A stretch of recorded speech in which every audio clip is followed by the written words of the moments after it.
नमस्ते। अभी एक बहुत बड़ी चर्चा मैं जिस जिले में बैठा हूँ, उस जिले में एक चर्चा चल रही है।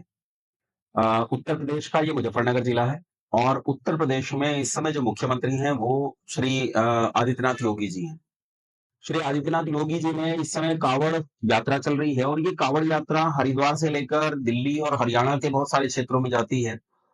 मेरठ में एक बहुत प्रसिद्ध जगह है, महादेव का मंदिर है, वहाँ तक ये यात्रा मुख्य रूप से जाती है, लेकिन इसके अलावा लोग राजस्थान, दिल्ली, हरियाणा और दूसरे राज्यों के क्षेत्रों तक यहाँ से जल लेकर जाते हैं और उनकी अपनी-अपनी श्रद्धाओं के अनुसार वो उस जल प का अपने इष्ट के लिए, अपने विग्रह के लिए अर्पण करते हैं। अब इसमें योगी जी का एक आदेश आया कि यहाँ जो ढाबे हैं, वो ढाबे पे सब लोग अपने नाम लिखेंगे। जब ये नाम लिखने की बात आई कि सब ढाबों पे अपने-अपने नाम लिखेंगे कि कौन कर्मचारी है, कौन खाना पकाता है, कौन मालिक है, कौन वेटर है, कौन हेल्पिंग हैंड है, वो सारी चीज़ें जब वहाँ लिखेंगे तो इस पर काफ़ी बड़ा बवाल हुआ। और बड़ा बवाल हुआ ये जो इस समय बहुत सारे लोग हैं, असदुद्दीन ओवैसी जी हैं और कई सारे लोग हैं जिन्होंने अलग-अलग ट्वीट किए हैं। अ, रावण है और पता नहीं कितने रावण और कंस हैं, जो ये ट्वीट कर रहे हैं कि ये बहुत गलत है और ये मुसलमानों के साथ बड़ी नाइंसाफ़ी है, बहुत नाइंसाफ़ी है। आइए एक छोटी-सी चीज़ समझने का प्रयास करते हैं, मेरे एंगल से नहीं मुस्लिम संप्रदाय के एंगल से इस चीज़ को समझने का प्रयास करते हैं। मुस्लिम संप्रदाय में 2 शब्द चलते हैं, एक हराम, एक हलाल। हराम हलाल का मतलब क्या है?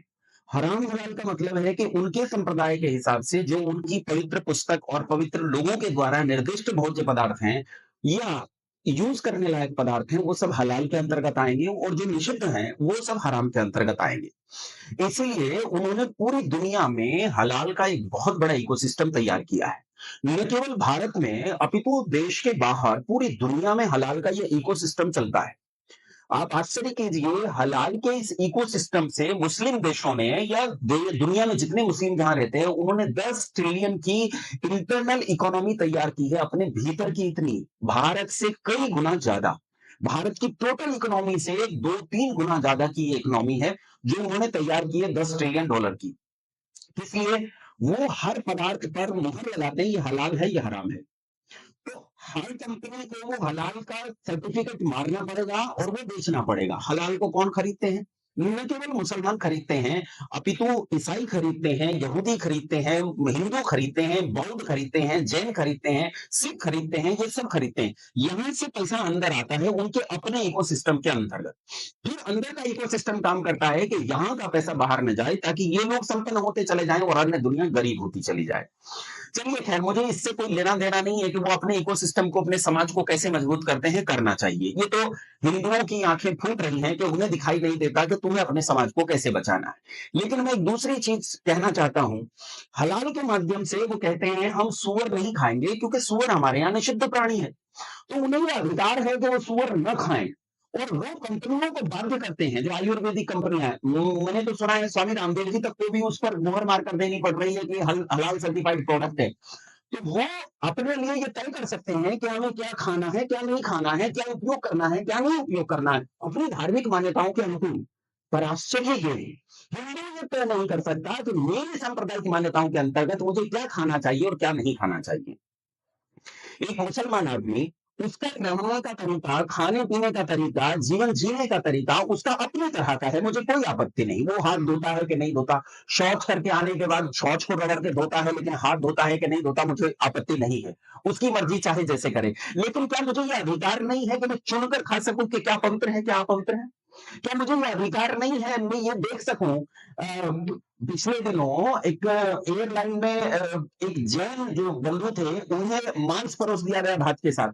जब वो खाने लगे, तो उन्हें शाकाहार कहकर दिया गया और उसमें जब निकाला गया तो अब उन बेचारों की स्थिति तो ऐसी जैसे मरने के लायक हो जाएँ, केस-वेस भी हुए, सारे काम हुए और वो उसके स्टाफ ने क्या कहा? उस फ्लाइट के स्टाफ ने कहा, "सर सॉरी।" हो गया। सॉरी कहने से हो गया। ये पूरा का पूरा इलाका मैं आपको बता दूँ, मैं इसी क्षेत्र का रहने वाला हूँ और बिल्कुल वहीं रहता हूँ, उसी जगह रहता हूँ जहाँ ये ढाबे चलते हैं। आप पुरकाजी से शुरू कीजिए, हरिद्वार में शुरू करेंगे, हरिद्वार से वापस आइए दिल्ली की तरफ और जब उत्तराखंड आप क्रॉस कर जाएँगे तो पुरकाजी आता है।